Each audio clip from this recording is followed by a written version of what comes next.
nous avons élaboré cette nouvelle convention d'objectifs et de gestion, la troisième de l'école, dans un contexte marqué par trois éléments.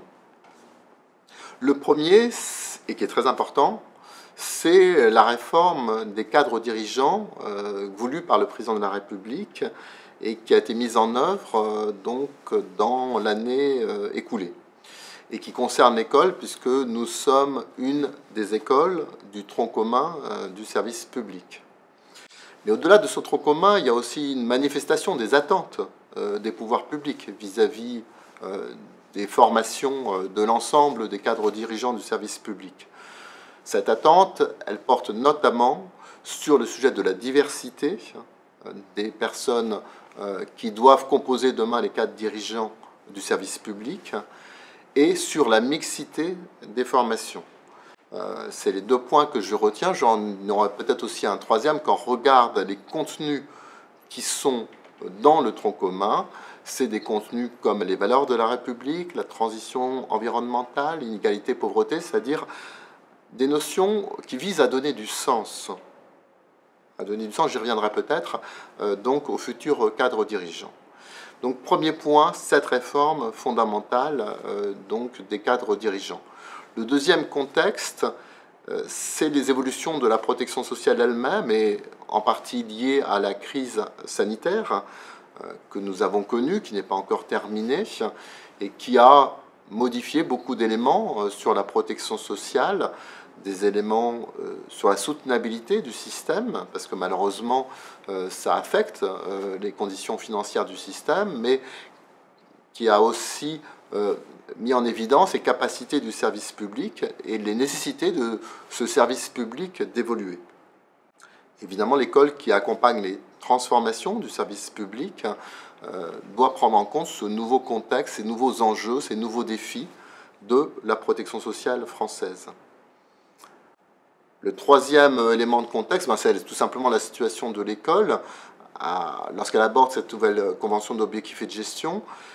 Une situation qui se caractérise par un grand dynamisme des différentes activités de l'école, tant formation initiale que formation continue, que relations internationales, qu'études et recherches, que mission jeune, avec beaucoup de succès, il faut bien le dire, d'un certain nombre de projets ou de propositions que nous faisons, mais qui peut-être aussi ont conduit à solliciter beaucoup, en tout cas, les personnels de l'école, et donc peut-être la nécessité d'un certain renforcement. Et puis aussi un petit talon d'Achille, quand même, qui est le sujet de la notoriété et de l'attractivité, qui se manifeste notamment lorsqu'on regarde des évolutions au concours externe, et ça qui nous interroge évidemment à l'orée de cette nouvelle convention d'objectifs et de gestion.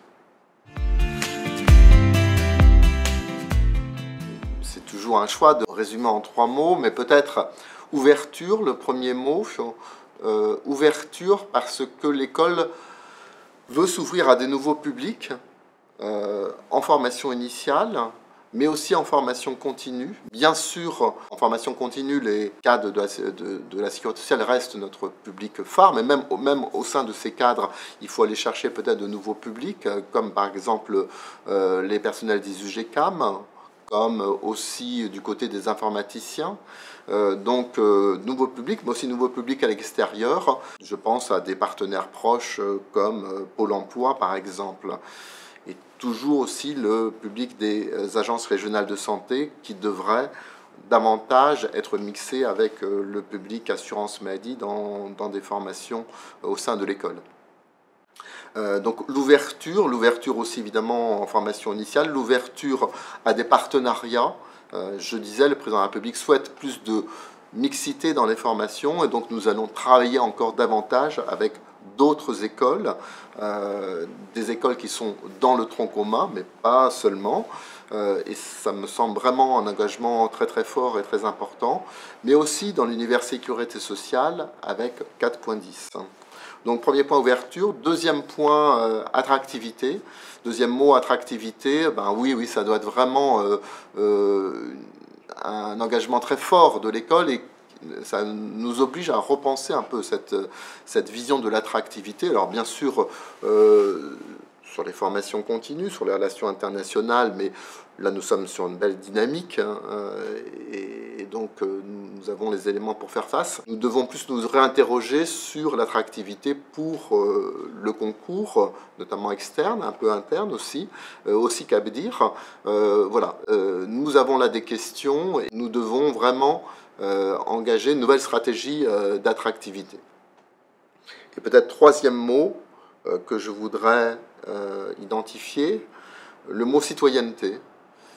Citoyenneté parce que d'abord il caractérise fortement la mission jeune et ce travail que nous enseignons de faire vis-à-vis de l'ensemble des jeunes de la population française pour faire comprendre que derrière les sujets sécurité sociale, il y a un sujet citoyenneté sociale, qui me semble extrêmement important.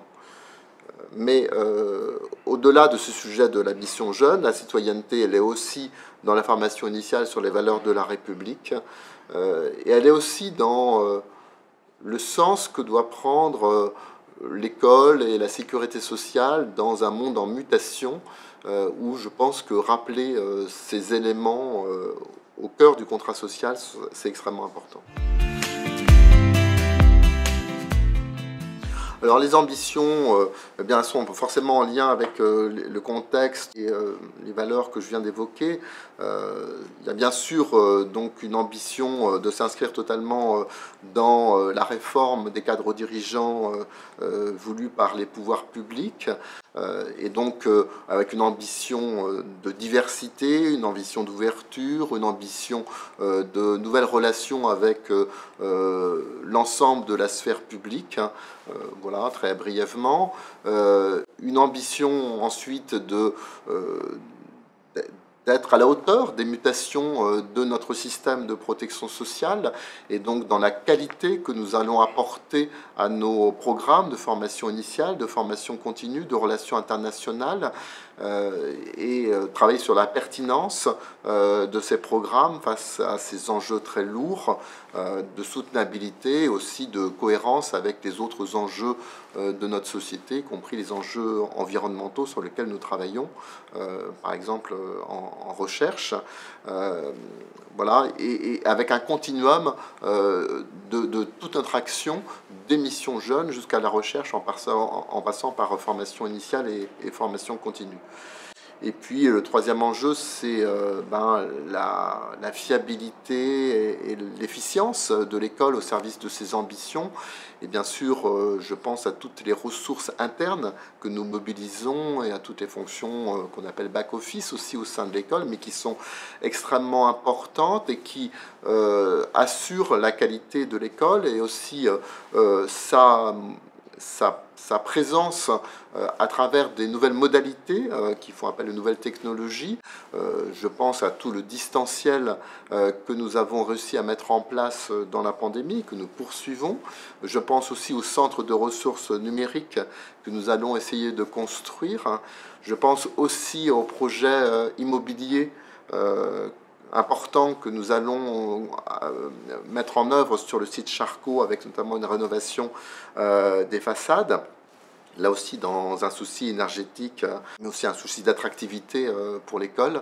Donc voilà, c'est l'ensemble de ces enjeux, et donc des enjeux forts, des enjeux, je l'espère, motivants pour l'ensemble des collaborateurs de l'école, des enjeux de continuité, bien sûr, par rapport au travail que nous faisons depuis un certain nombre d'années, mais aussi en se saisissant de ces nouveaux défis. Et je crois que nous allons avoir une période riche, forte, intéressante pour l'ensemble des collaborateurs de l'école.